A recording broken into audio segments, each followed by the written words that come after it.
kukaribisha tena siku nyingine mpya ambayo Mungu ametupa. Mlango wa 23 mstari wa kwanza mpaka wa 6. Ndipo tunapata ujumbe wetu ambaye Mungu anaenda kusema nasi.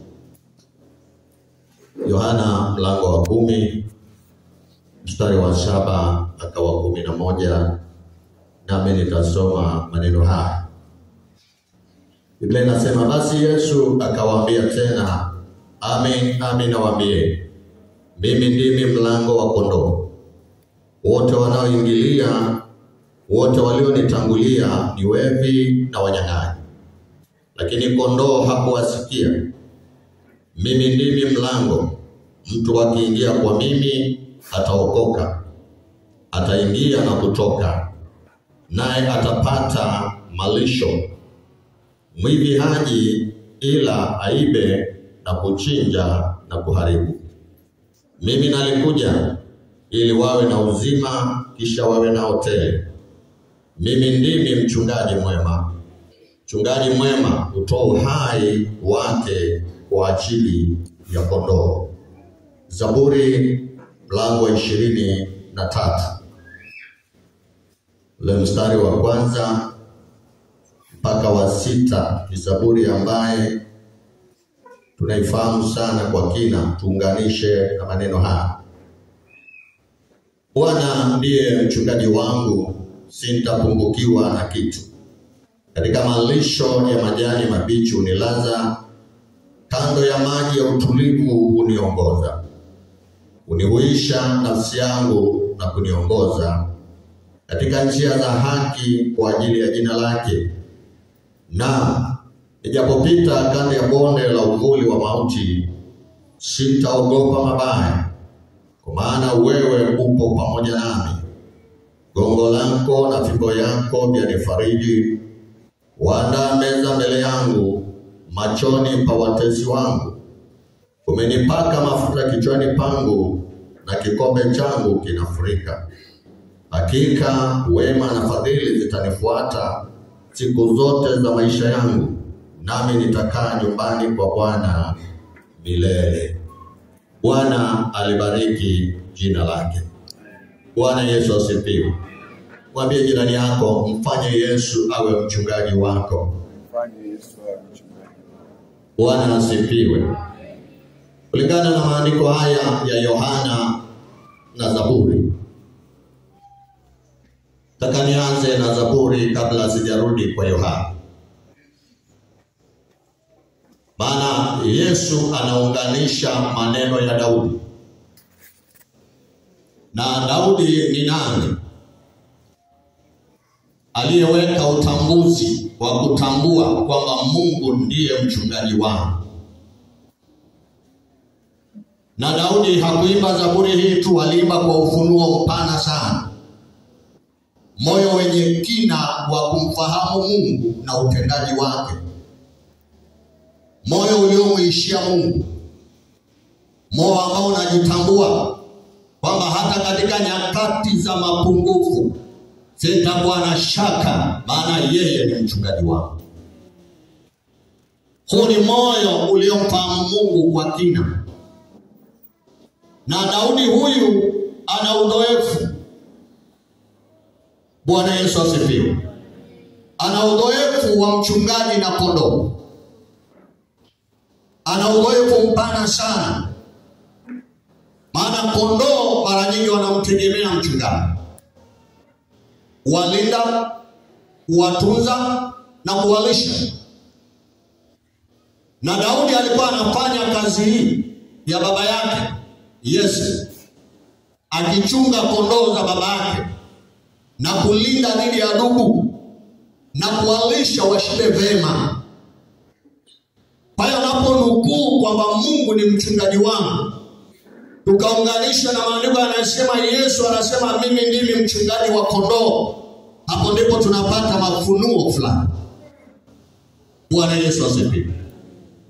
Daudi huyu tunayesema habari zake, kumbuka Daudi alikuwa julikani machoni pa watu. Alikuwa julikani. Daudi alikuwa onekani machoni pa watu. Daudi hakuwa na mahesabu machoni pa watu. Hata mbele ya babake Yese hakuwa na mahesabu. Bwana Yesu asifiwe. Jicho la Bwana pekee ndio lilikuwa juu ya Daudi.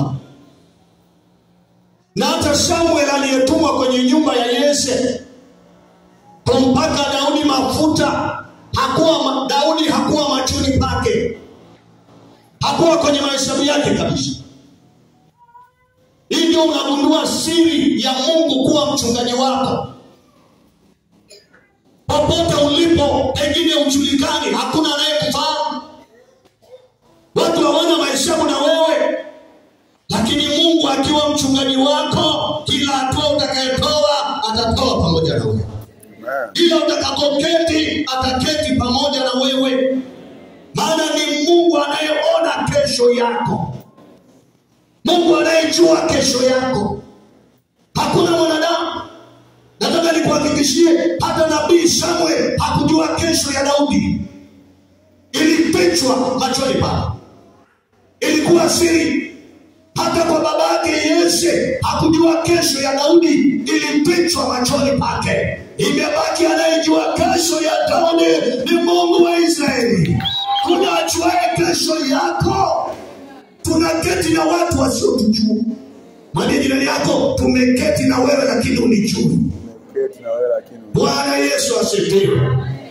Anayejua kesho yako ni Bwana. Mfanye awe mchungaji wako. Mungu anamwambia Daudi, anamwambia Samuel, nenda katika nyumba ya Yesu. Nimejitwalia mfalme kwenye hiyo familia. Jaza pembe mafuta. Na hapo ndipo baadaye utakuja kunielewa mpendo. Akajaza pembe yake mafuta. Akafunga safari, akafika kwa Yese. Akamwambia Yese, Bwana amenituma kwamba katika nyumba yako hii amenitwalia mfalme. Walete watoto ulionao. Yese alikuwa na vijana wa shule. Kwa muonekano na kwa mitazamo, bila shaka akapiga kura, isipomwangukia huyu itamwangukia huyu.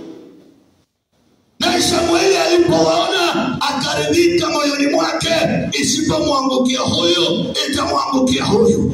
Lakini kesi ikabaki kwa Bwana anayetawala mafuta. Haleluya. Ikabaki kwa Bwana anayetawala mafuta. Samuel akachukua pembe, vijana wamepiga magoti. Akamimina mafuta yakakataa kutoka kwenye pembe. Akaenda kwa wapili, akamimina mafuta yakakataa kutoka kwenye pembe. Samuel akanyanyua macho, akamwambia Yesu, huna mwingine? Bwana Yesu asifiwe. Bwana Yesu asifiwe. Litimie lile neno la Yesu anasema, sio ninyi mlionichagua mimi, bali ni mimi niliyewachagua ninyi. Yesu akamwambia, nina kijana bado ni mdogo, asingepaswa awepo katikati ya wengine. Bwana asifiwe. Akasema, huyo hatutaketi mpaka analetwa. Bwana Yesu asifiwe. Bwana Yesu asifiwe. Naona wingu la Bwana likitembea likimtafuta mtu fulani kwa namna fulani na kwa mipango fulani. Bwana Yesu asifiwe.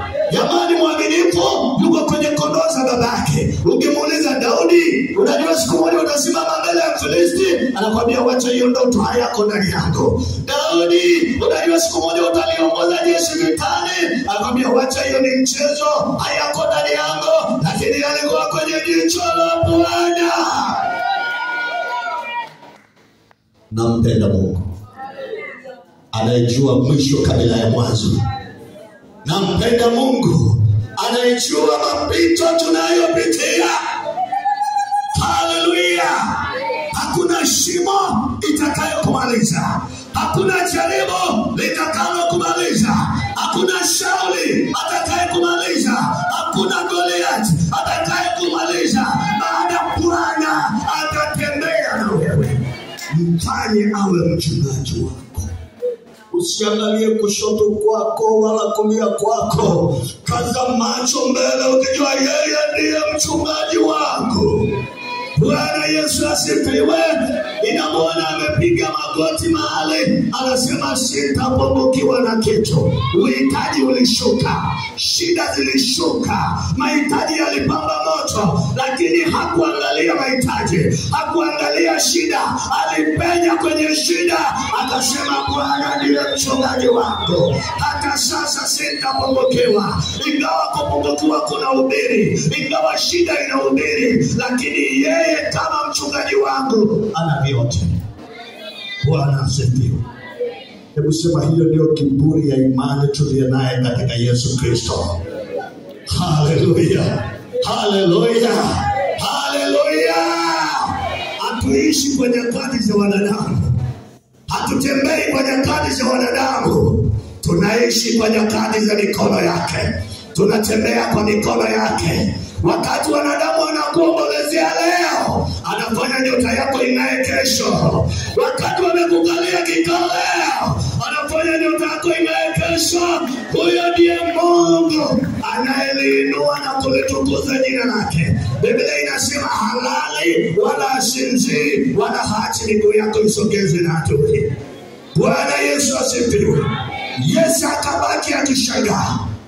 Daudi anatumiwa ujumbe kwenye kondoo. Alafu alipotumiwa ujumbe, akaambiwa baba yako anakuita. Alafu akampika katika nyumba ya Yesu. Samuel anamuuliza Daudi, anamuuliza Yesu, kwani mbona hukumleta huyu katikati ya hawa? Sema huyu bado ni mdogo na asingefaa kuwa katikati ya hawa. Naye akapiga magoti. Alipopiga magoti, Samuel akanyanyua pembe, mafuta yakamwagika. Haleluya. Bwana Yesu asifiwe. Nisikilize nikupe injili ngumu. Hebu sema injili ngumu. Na ikukolee leo. Maana injili itakufufua mahali kukuleta mahali. Na nitawakasilisha baadhi ya watu. Maana sisi ni wahubiri wa injili ya Yesu Kristo. Na injili ya Yesu ina mafunuo.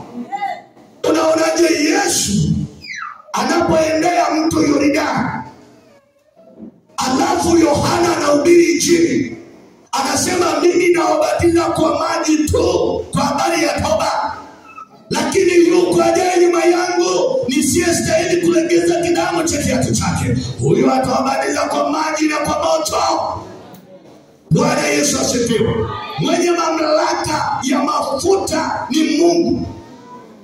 Na ngoja nikwambie, Daudi alikuwa chaguo lake. Alipotazama moyo wa Daudi, bila kuangalia changamoto zilizoko mbele ya Daudi, akajua ni mtu aliyeupendeza moyo. Hata Samuel anashangaa mafuta yaliyomwagika juu ya Daudi. Na Biblia inasema toka siku hiyo Roho wa Bwana aliposhuka juu ya Daudi, hakwenda kwa kiongozi, hakwenda kwa Wayahudi, hakwenda kwa wanajeshi, akarudi kuchunga kondoo ya baba yake. Lakini Daudi ambaye amegeuzwa, anachunga kondoo, lakini Bwana ni mchungaji wake. Anachunga kondoo, lakini Bwana anatembea naye. Bwana Yesu asifiwe. Biblia inasema akiwa anachunga kondoo, akakumbuka, mimi sio yule Daudi wa jana. Bwana sasa ni mchungaji wangu. Dubu walikuwa wakija kushambulia kondoni na kimbia wasinishambulie na mimi. Lakini nilipopakwa mafuta, dubu wakija tunakutana nao uso kwa uso. Maana sasa sio mimi tena, ni Mungu aishie ndani yangu. Anasema na wakamata wale dubu, alafu ninawanyang'anya wanakondoo katika vinywa vyake. Alafu ninajua sio mimi Daudi, ila ni yule Mungu aishie ndani yangu, yule ambaye ni mchungaji wangu. Bwana Yesu asifiwe. Ndicho inachotokea katika ulimwengu wa roho tunapojazwa Roho Mtakatifu. Ndivyo inavyotokea katika ulimwengu wa roho tunavyopakwa mafuta na Roho Mtakatifu. Bwana Yesu asifiwe. Zile changamoto ambazo wengine wanaomboleza, wengine wanalia, yani kwako unaona kama ni tambarare, maana unajua si wewe ila ni Yesu ndani yako. Na Yesu akiwa ndani yako lazima afinyange ushindi, lazima afinyange kufuta. Na mimi nikwambie mpendwa, wacha kujiona ni wewe, hebu jijumulishe na Yesu. Haleluya. Sema mimi siwezi lakini Yesu anaweza. Yale nisiyoyaweza Yesu anaweza. Paulo alipojumulisha akafunga kurasa akisema sasa nayaweza mambo yote katika yeye anitiaye nguvu, na akasema natangaza sio mimi ninayeishi ila ni Kristo ndani yangu. Na anasema tangu sasa mtu asinitabishi kwa jaribu lolote. Mwilini mwangu nimeamua kubeba chapa za Kristo, maana yeye ni mshindi wangu. Nami nikwambie mpendwa wangu katika Bwana, nataka nikutoe kwenye chumba fulani cha maombolezo, nikutoe kwenye chumba fulani cha kukata tamaa, nikutoe kwenye chumba fulani cha kukata tamaa. Mwende Yesu, mfanye awe mchungaji wako. Goliathi akisimama mbele yako, una mawe 5 mikononi. Hallelujah. Glory, glory, glory, glory. Hakuna kitakachosimama mbele yako na ikafanikiwa kama Mungu hajaruhusu. Bwana Yesu asifiwe. Huyu ndiye Daudi aliyemjifunza Mungu, akichunga kondoo wa baba yake, akaona maajabu ya Bwana. Alipoona maajabu ya Bwana, hii zaburi ikabaki moyoni mwake. Ni wimbo uliotungwa umejificha kwenye mifupa, kwenye damu na kwenye nyama. Sikiliza mpendwa, akatokea siku moja baba yake amemwita, anamtuma apeleke chakula kwa ndugu zake wakiwa vitani. Hapo ndipo Mungu anaenda kulitukuza jina lake, ili mataifa wajue Mungu si Mungu wa wingi, ni Mungu wa mmoja aliyekubali kumbeba. Bwana Yesu asifiwe. Bwana Yesu asifiwe. Wakati amebeba chakula, akakuta ndio Goliathi amesimama. Anasema akatukana taifa la Mungu. Alipomaliza akasema nipeni mtu mmoja, mimi nikimshinda tutawatawala, na ninyi mkishinda mtutawala. Wakati haya mashindano yanaendelea, ndio Daudi anapika na chakula. Alafu anapika, anakutana na Sauli ameketi, anatafakari yale matusi ya Mfilisti, yale matukano. Ameshodondeka, maana akiangalia katikati ya watu wake hakuna hata mmoja atakayesema mimi niko tayari. Nisikilize, Daudi akamwendea akamwambia Sauli, nipe ruhusa. Kaambia yani ya kumwendea huyo Mfilisti. Alafu ilikuwa ni tuhuma mbaya sana. Bwana asifiwe. Ninyi si wa Arusha, hebu punga mkono. Hivi nini inatokea Layuni akimtukana Morani? Hiyo ndio itakayepigwa duniani. Hata uvunguni haitoshi kuwaficha wale watoto wakisakwa. Wanasakwa. Ukiuliza ni nini? Hii la yetu ndio ina roho fulani. Ukiuliza ni nini?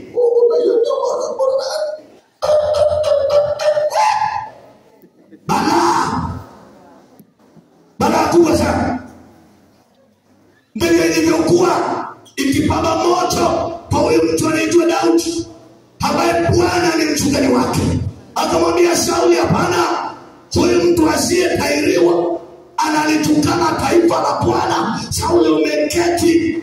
Sauli akamwambia, sikiliza, wewe hujazoelea vita, na hii vita ni vikansa, na mara nyingi kila tukipiga tunashindwa. Daudi akamwambia, sikiliza, nipe tu kibali, nipe kibali. Sauli, nina mtu usiyemjua, nina Bwana usiyemjua. Unavyoniona Daudi si mimi, yuko aliye mchungaji wangu mkuu, anitazamaye usiku na mchana. Na hivi vita sipigane katika mwili. Bwana Yesu asifiwe. Bwana Yesu asifiwe. Saul akaendelea kumsikiliza Daudi. Akamwambia, sikiliza Sauli, nikupe siri hujawahi sikia. Maana wakati Daudi anapakwa mafuta, Sauli hana habari. Wakati Roho wa Bwana anashuka juu ya Daudi, Sauli hana habari. Akamwambia, sikiliza Sauli, na alikuwa anachunga kondoo ya baba yangu. Dubu walikuwa wakija na waogopa na kimbia, wanakula kiasi cha kondoo, wakishiba wanaondoka. Lakini siku moja ilitokea, nilipakwa mafuta, nikarudi kwenye kondoo. Dubu walipokuja, niliwakamata na kuwapokonya kwenye vinywa vyao wana kondoo. Huyo Mungu aliyesimama nami kwenye kondoo ya baba yangu, Sauli hata hapa atasimama pamoja nami. Bwana Yesu asifiwe. Akamleta Mungu kazini. Mwambie jirani yako, mlete Mungu kazini. Kuna kitu inamhuzunisha Mungu tunapokutana na nyakati ngumu alafu tukaomboleza. Hakuna kitu inamhuzunisha Mungu tunapokutana na nyakati ngumu alafu tukaketi kama waliopoteza matumaini. Bwana Yesu asifiwe. Mioyo yetu ifufuke, imuone Mungu kwamba ni Mungu asiyeshindwa. Baada ya huo ushuhuda, Sauli akamwambia, basi ninakupa mavazi ya vita. Walikuwa na mavazi maalum, walikuwa na ndiri, walikuwa wanavaa ili mkuki ikipigwa kifuani isipende. Alafu walikuwa wamevaa kofia fulani ambao wanaita chepeo, ili upanga ukipigwa kichwani usipenye, huku kwingine kote kunaachwa wazi. Sasa anamwambia, nakupa mavazi ya vita. Daudi akamwangalia akamwambia, Sauli, hizi ni silaha za mwili, na vita ninayepigana hapa ni vya kiroho. Nipe tu nimwendee alivyo. Mimi ninajua ninazo silaha usizozijua. Nina ufunuo wa pekee sana.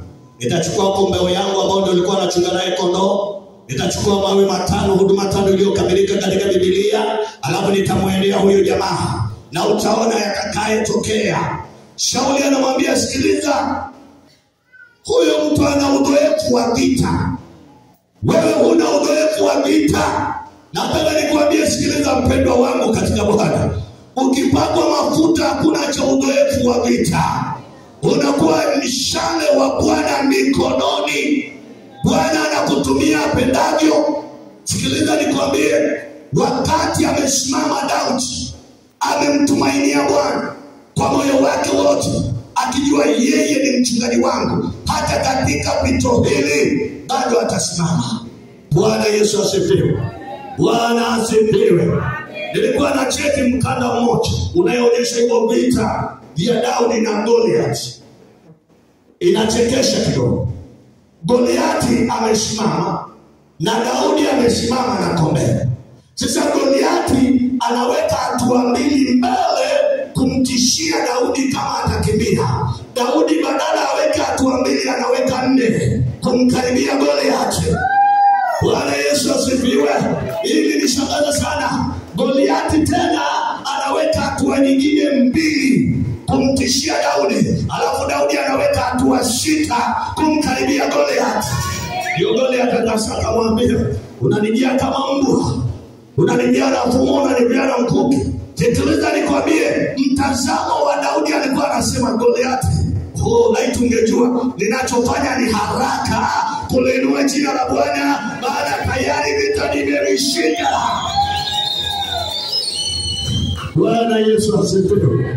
Bwana asifiwe. Punga mkono wako. Nikakumbuka hadithi nyingine. Kuna panya mmoja aliingia kwenye mtungi wa divai. Ndivyo hadithi inavyosema. Alipoingia kwenye mtungi, alifukuzwa na paka, alafu akatumbukia kwenye mtungi. Sasa kazi panya alichofanya, alikunywa divai. Sasa wakati amekunywa divai, ile divai ilipomkolea, akasahau paka yuko anamgoja. Nisikilize hadithi iliyotokea. Kwa hiyo panya akapanda kwenye mtungi, akasimama juu ya mtungi, alafu akapiga macho kumkazia paka. Paka naye akakaza macho. Paka anamtishia, panya akashuka kwenye nani, anamwendea paka. Sasa paka akaona huyu si panya kawaida, paka akatuambia. Bwana Yesu asifiwe. Sasa mwandishi anasema ni maajabu chini ya jua paka kufukuzwa na panya. Nami nikwambie ni maajabu chini ya jua aliyepakwa na mafuta akimseta shetani. Glory to God. Hallelujah. Ukijaa Roho, ukapakwa mafuta, utamseta shetani chini ya miguu yako, hana mamlaka juu yako. Maana divai ya Bwana inadhihirisha ushindi. Ndani mafuta, shida ni divai. Maana Biblia inasema, Paulo anasema msilewe kwa roho, wenye msilewe kwa mvinyo, wenye ufisadi ndani yake. Alimjaza Roho, alimjaza Roho, alimjaza Roho. Nisikilize mpendwa wangu katika Bwana. Daudi akiwa amejaa Roho, anajua vita tayari Bwana ameshalishinda. Bwana Yesu asifiwe. Bwana asifiwe. Shida tulionayo leo ni moja. Hatutamani kumkaribia Bwana atukaribie. Hatutamani kupakwa mafuta na Bwana. Hatutamani kuhuishwa na Bwana. Lakini jambo la pili, tunamwona Goliati ni mkubwa sana kuliko Mungu. Tunamuinua Goliati sana. Tunainua shida sana. Tunainua mapungufu sana. Tunainua madhaifu sana. Nami nikwambie katika jina la Yesu, yabaki kama manyonge, yabaki kama madhaifu. Liinue jina la Bwana. Liinue jina la Bwana. Liinue jina la Bwana. Yataletwa tambarare. Ghafla Yesu atainuliwa. Bwana Yesu asifiwe. Bwana Yesu asifiwe. Turudi katika maandiko ya Yohana. Yesu anasema mimi ni milango. Hapa ndipo mwimbaji alitoa wimbo unaosema Yesu ni lango, lango la mbinguni. Bwana Yesu asifiwe. Akasema mimi ni lango la uzima wa milele. Walionitangulia ni wewe na wanyang'anyi. Nani hawa waliomtangulia Yesu? Kabla ya Yesu kuja, manabii walinena habari ya Yesu kuzaliwa, na jinsi ambavyo uweza wa kifalme utakuwa mabegani mwake, na jinsi ambavyo atakuwa Mungu wa ajabu. Na Yesu alipozaliwa akakuta dini kuu mbili, dini ya Mafarisayo na Masadukayo. Hawa ndio waliomtangulia Yesu. Maana injili yao ilikuwa ni sheria bila kujua neema ya Yesu Kristo. Na Yesu ndiye neema aliyefunuliwa, na hawakutaka neema iliyofunuliwa. Wamebaki na sheria zao, wamebaki na mitazamo yao. Sasa Yesu anasema sikilizeni, hakuna uzima kwa mwingine. Mimi ndio hilo lango. Kama mtu ataingia kwa mimi na atapita kwa mimi. Bwana Yesu asifiwe. Bwana Yesu asifiwe. Bwana Yesu asifiwe. Yesu ndiye lango. Hatuna lango lingine. Ondoa matumaini kwenye dini uliyoweka. Maana kuna watu wameweka matumaini kwenye dini. Na mara nyingine ndio nakataa kwamba Assemblies of God sio dini. PAG sio dini. Ni kivuli iliyotukusanya wana wa Mungu waliotiwa mafuta na Bwana kwa lengo la kumwabudu Mungu waende mbinguni. Bwana Yesu asifiwe. Ni wana wa Mungu waliopokea mafunuo ya uzima wa milele, ambao wanakiri kwamba dunia tutaiacha, mbinguni tutakwenda. Tutaacha vya dunia twende mbinguni, maana sisi ni wasafiri. Bwana Yesu asifiwe. Na katika kusafiri kwetu tuna alama ya damu ya Yesu iliyowekwa kwenye vipaji vya nyuso zetu. Haionekani kwa macho ya damu na nyama, lakini yule roho awaye akiona atasema huyu sina mamlaka mpaka Bwana aruhusu mauti yake, maana ana alama ya damu ya Yesu. Ndio maana unashangaa mtu mwingine wa Mungu anateseka kama Ayubu alivyoteseka, alafu unasema siape. Hawapi kabla Bwana hajakubali, maana wana alama ya damu ya Yesu. Inawezekana dhiki yao nyepesi inawatengenezea utukufu ujao. Bwana Yesu asifiwe. Bwana Yesu asifiwe. Yesu akaendelea kusema, akasema mimi ndiye mchungaji mwema. Mchungaji mwema anayetoa uhai kwa ajili ya kondoo. Mwambie jirani yako, Yesu amekufia. Yesu amelipa gharama ya mauti kwa ajili yako. Kubali akuchunge. Kubali awe mchungaji wako mwema. Bwana asifiwe. Bwana asifiwe. Nilikuwa natafakari siku moja, nimeketi mahali, alafu anamwambia Petro maneno magumu. Anamwambia Petro, wanipenda kuliko hawa? Alafu akamwambia, Bwana nakupenda. Akamuuliza mara ya pili, Petro wa Yohana, wanipenda kuliko hawa? Akasema, naam Bwana nakupenda. Akamwambia, lisha kondoo zangu. Akamuuliza mara ya tatu, Petro wa Yohana, wanipenda? Akasema, Bwana wewe wajua. Bwana Yesu asifiwe. Yesu alikuwa anaingiza roho ya kichungaji kwenye moyo wa Petro.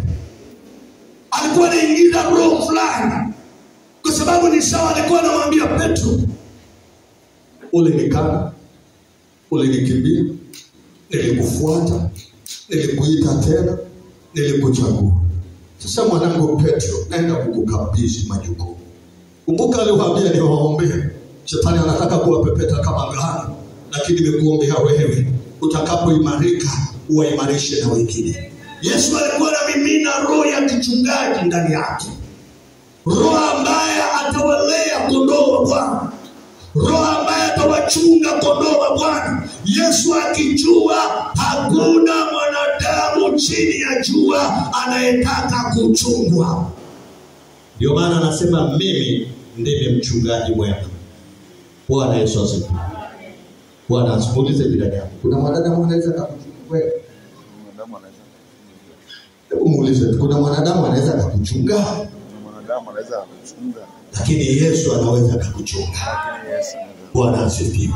Ukiwa gizani, macho yake yanakutazama. Ukiwa kwenye dhiki, macho yake yanakutazama. Wakati maadui wamekukalia vikao, macho yake yanakutazama. Bwana asifiwe. Ametoa uhai kwa ajili yako. Sasa nimalize kwa swali. Bwana asifiwe. Kama Yesu ni mchungaji wako, anayejua kesho yako, anayeona mbele yako, hofu inatoka wapi? Mashaka yanatoka wapi? Bwana asifiwe. Mashaka yanatoka wapi? Hofu itoke wapi? Kama anajua kesho. Hivi nauliza swali, kondoo wakiwa kwenye zizi wanajichagulia walishweje? Hapana, ni kazi ya mchungaji, si ndio? Ni kazi ya mchungaji kulala na kujua kondoo wangu wako salama. Ni kazi ya mchungaji kulala na kujua kesho naenda kuwalisha wapi. Ni kazi ya mchungaji kujua maji nitawanywesha wapi. Ndivyo Yesu anavyojifunua kwetu kwamba sisi kama ni kondoo, yeye ndiye mchungaji wetu. Wapi tutapungukiwa? Daudi anaenda mbali, anasema hata uliponiketisha katikati ya maadui, bado niliona ukinipaka kichwa changu mafuta, na ninaona kikombe changu kinafurika. Bwana Yesu asifiwe. Bwana Yesu asifiwe. Simama nikuweke mikononi mwa Bwana. Simama. Kuna mwingine ameketi analia, anaomboleza. Haoni majibu, haoni lango likifunguka. Kuna yako inaweza ikawa Goliath anayekuhubiri kila siku, na hiyo shida imejaa matukano na fedheha. Hata inawezekana kama walivyokuwa na yake Elia alivyokuwa na wale yake wale maadui, anaambia Mungu wenu akiwa amelala mkamwamshe. Inawezekana hiyo dhihaka imekunyemelea. Inawezekana kabisa unapoketi nyumbani mwako amani ya kweli haipo, furaha ya kweli haipo. Inawezekana kila ukifungua mlango mgeni anayetokea ni Goliath, aliyebeba matisho, aliyebeba mauti, aliyobeba taabu. Lakini nataka nikwambie leo, geuza mwelekeo. Tambua Mungu ndiye mchungaji wako. Na kama Mungu ni mchungaji wako, mimi ninaona neema ya Yesu ikikupeleka mbali. Ninaomba neema ya Yesu ikikupeleka mbali. Na mbali inayekupeleka, inua macho yako ya rohoni, ona nyota yako iking'aa. Tabiri nyota yako inayong'aa kwamba nilivyo leo sivyo nitakavyokuwa kesho. Taabu yangu ya leo inanifinyanga kwa ajili ya utukufu ujao. Nami nataka nikwambie, hayo macho ukinyanyua katika ulimwengu wa roho, Mungu wako anafurahi, Mungu wako anainuliwa, Mungu wako anabarikiwa. Wacha kulia na kuomboleza, kaza mwendo mpendwa wangu katika Bwana, maana safari bado. Nisikilize, hilo ni jambo tu unalopita. Bwana atakulisha mana, Bwana atakutolea maji jangwani, lakini usisahau kuna njia hadi tunayoiendea iliyojaa maziwa na asali. Kuna njia hadi tunayoiendea baraka za Bwana. Na ninataka nikwambie, fungua macho yako ya rohoni. Fungua macho yako ya rohoni. Fungua macho yako ya rohoni. Fungua macho yako ya rohoni. Fungua macho yako ya roho. Yesu ndiye lango lako. Amebeba matumaini yako. Amebeba siku zako. Uweza na mamlaka imo mikononi mwake. Glory, glory, glory, glory.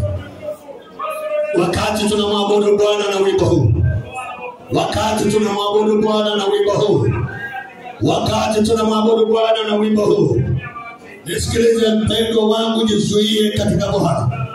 Hebu jizuie katika Roho Mtakatifu. Jizuie Roho akuhudumie. Maana Bwana anaenda kukuhudumia kwa viwango vya tofauti sana. Sikiliza, tunapoimba wimbo huu wa ajabu sana na pekee, nataka nikwambie, tuunganishe imani zetu kwa pamoja. Tuunganishe mioyo yetu kwa pamoja. Tuwatoe watu mahala fulani kwenda mahali fulani. Wewe ambao dhiki imekugandamiza, unalala, maombolezo yanakuatamia. Unatembea njiani, maombolezo yanakuatamia. Unaketi kwenye kiti, maombolezo yanakuatamia. Nataka nikwambie, huo ukurasa utafunga leo na utafungua page nyingine jipya ambayo yale ya kale utayasahau.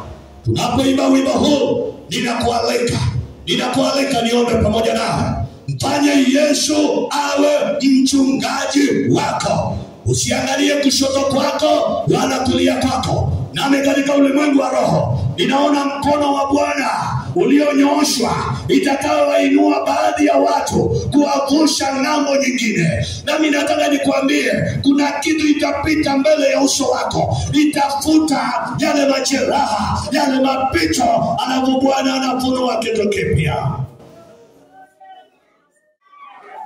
Mimina moyo wako kwa Bwana.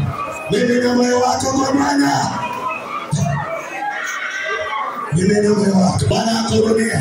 Hakujakuja jana, hakujakuja peta. Nilikusimama mbele yako. Wale waliokukalia vikao, Bwana atawasambaratisha. Wale waliokutatisha ushirikina, nguvu za giza, kwa damu ya Yesu unaparakanisha. Aliona mwendo, unaparakanisha, unaparakanisha. Nikasa Bwana anaenda kusimama katika mambo yako. Anaenda kukatilia mbali wale watesi wako na wale maadui zako. Anaenda kuwakatilia mbali. Ana Daudi anasema, teka na wale wanaoteka nami, teka na wale wanaopigana nami. Vika hapo yaka, vika korobosiki. Yesu inakuita.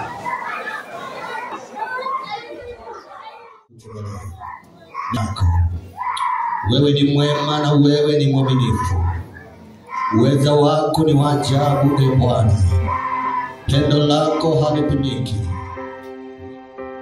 When I am down and oh my soul so weary, when trouble